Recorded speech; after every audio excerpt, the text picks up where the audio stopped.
that leads us into the psalm that we're going to look at in a moment. But I imagine, before we get into the psalm, that you'll know as well as me that a key part of British life is to have a somewhat irrational obsession with the weather. It's an easy topic of conversation, which often gives us things to talk about with complete strangers, especially in recent times when this July has been underwhelming, and I think there's more storms on their way this afternoon, aren't there? Rain is to come again.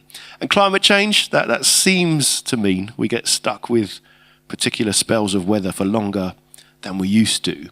And again, you'll know as well as me when we look on our screens around the world. Recently in Jamaica and elsewhere, there have been some especially destructive scenes from extreme events as temperatures rise and global patterns change. Climate change is a given for many of us, and it's present with us. But not everyone is convinced about climate change. For some, our climate is simply as unpredictable as it's always been. For others, though, I was having a chat with someone last week about the weather, as you do, and she was convinced that all the recent rain that we've had has been brought on by chemtrails. I don't know if you heard about these. It took me a while to understand what she was talking about. And I don't know if you've come across this. It's quite a little conspiracy theory which is growing at the moment. It's part of the belief that the chemtrails, the trails from aeroplanes in the sky, are actually part of a sinister plot by some global elite to control the population. So various theories are put forward as to how this works, from chemtrails being used to spray the population with vaccines or mind control drugs, or even, as this lady I was talking to the other day, even affect the weather so that people are more inclined to allow those in power to control their behaviour through the pursuit of net zero policies. Convinced? Okay. It's obviously utterly bonkers as a theory. But as wacky as it is, and this woman was adamant that she was onto something here about these chemtrails, I think it does reveal perhaps the pretty timeless sense we have that the extremes of the weather and the world around us are in some way an indication of there being more to this life, that there's more going on than perhaps we think or that we can understand. And interestingly, 2,000-3,000 years ago, some of the writers of the Bible, particularly the writer of the psalm we're going to look at today, Psalm 29, which is attributed to King David, where he too seemed to be fascinated by the power that there is in nature and what that might tell us about the higher power above us. So have a listen to some of what this psalm, Psalm 29, says. It says, "Ascribe to the Lord, you heavenly beings. Ascribe to the Lord glory and strength. Ascribe to the Lord the glory due to his name. Worship the Lord in the splendor of his holiness. The voice of the Lord is over the waters. The God of glory thunders. The Lord thunders over the mighty waters. The voice of the Lord is powerful. The voice of the Lord is majestic. The voice of the Lord strikes with flashes of lightning, and in his temple all cry glory. The Lord sits enthroned over the flood. The Lord is enthroned as king forever. The Lord gives strength to his people. The Lord blesses his people with peace."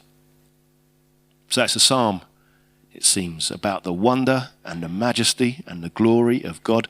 And at times it kind of pictures God's voice as speaking through crashing waters and rolling thunder and flashes of lightning.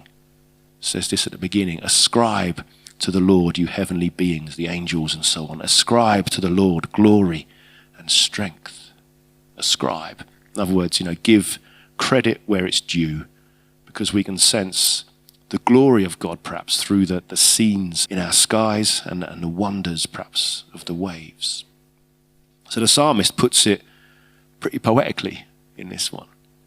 And again, you'll know as well as me, though, that when there's lightning in the skies, when there's hailstorms crashing around us or deluges of rain, if you're like me or my kids in particular, we can't help but look out the window in awe, really, at the extremes of it all. Yes, wonder at this kind of stuff, says the writer, but perhaps allow God to use that wonder to remind us through the world around us just how powerful and glorious, how big and beyond us are the works and the ways of God. And so what might all this mean practically for us, perhaps in our day-to-day faith? For 3 quick comments, I think, on this particular psalm. Firstly, I think allowing God to remind us through nature, through the world, even the universe around us, of our smallness in relation to God's glory, well, it helps to keep us humble in the presence of God's holiness. Yes, God is with us through the Spirit in this intimate, gentle, friendship kind of comforting way. But I know I, and maybe you, also need to be mindful of the awesomeness of God as well. He is my friend, but he's also my Lord, and I need to keep that tension, if you like, active in my faith. It's an awesomeness that perhaps helps to put at least some of our worries, some of our problems into better perspective when we know how vastly big and above us God is. Secondly, though, I think that the wonders of our world and of our weather systems, they can speak to us of the glory of God, but also of the need for us to care for the planet and in our attempts to reduce the impact of human-induced climate change. Indeed, the way we look after the planet, this gift of God to us, I'd say that's a key expression of our worship to God, caring for what we've been gifted.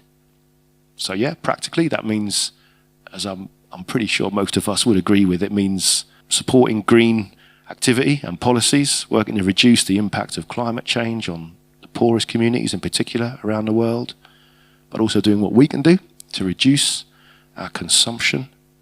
And for us as a church, and we can do that individually, for us as a community, one of the things that we're doing at the moment is applying for permission to get solar panels on the roof. We've got a south-facing roof here with loads of sunshine.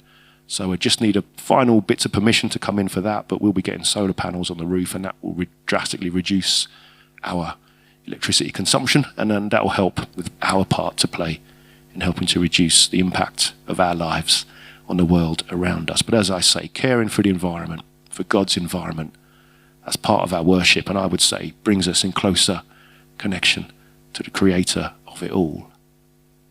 But then thirdly, as we said, yes, the wonder of the skies and the waters around us give us cause to glory in God's power and to realize perhaps sometimes how small we are in the presence of such a big God. But what I find perhaps even more remarkable is that all of this same wonder and glory and power was and is present in the person of Jesus. You know, the one who, as Colossians reminds us, says this of Jesus. Jesus is the image of the invisible God, the firstborn over all creation. For in him all things were created, things in heaven and on earth, visible and invisible. All things have been created through him and for him. He is before all things, and in him all things hold together.